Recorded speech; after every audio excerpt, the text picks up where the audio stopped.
Coding শিখছি মানে ওই যে 100-150 প্রবলেম সলভ করছি, ওটার মানে এনি টাইপ অফ এই ল্যাঙ্গুয়েজ স্পেসিফিক যে সিনট্যাক্স গুলো আছে ওই জিনিসগুলো আমার সবই ক্লিয়ার। দেন আসতেছে হচ্ছে আমি প্রবলেম সলভিং শেখার আগে ডেটা স্ট্রাকচার ডিরেক্টলি ধরবো নাকি প্রবলেম সলভিং শিখতে গিয়ে ডেটা স্ট্রাকচার শিখবো।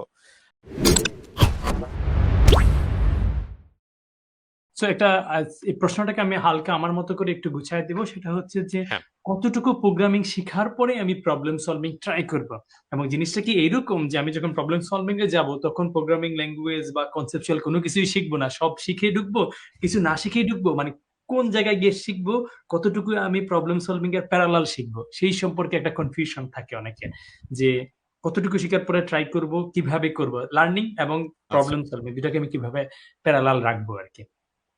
আচ্ছা,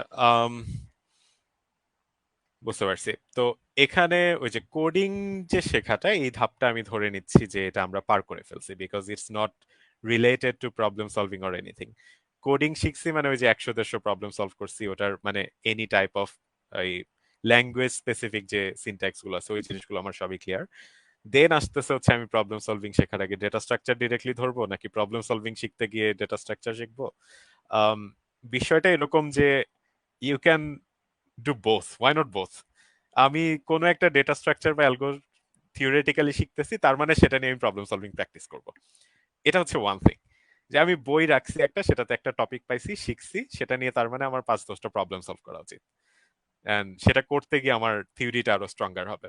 সিমিলারলি আমি র্যান্ডম প্রবলেম সলভ করতেছি, সেখানে দেখলাম যে একটা নতুন টপিক আছে যেটা আমার পারা উচিত বা আমার লেভেলের মনে হচ্ছে, তখন আমি সেটা থিওরিটা ভালো করে দেখে এসে আবার ব্যাক আসতে পারি যে ওকে থিওরিটা ভালো করে দেখে এটা আমি আপ সলভ করবো এন্ড আরো 5-10টা প্রবলেম সলভ করবো। তো এটা আমার ক্ষেত্রে আমি দুইটাই করতাম, দুইটা না, ইভেন আমার আরো 5-10টা অ্যাপ্রোচ শেয়ার করা পসিবল।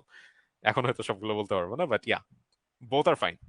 এন্ড যেটাতে কমফোর্টেবল ফিল হয়, মানে it's not like there is a কি বলে স্ট্যান্ডার্ড সলিউশন টু দিস। এটা দুইটাই করেন, যেটা ভালো লাগে, যেটা আপনার কাজে লাগতেছে সেটাতে মোর ইনভলভড হন, এটাই।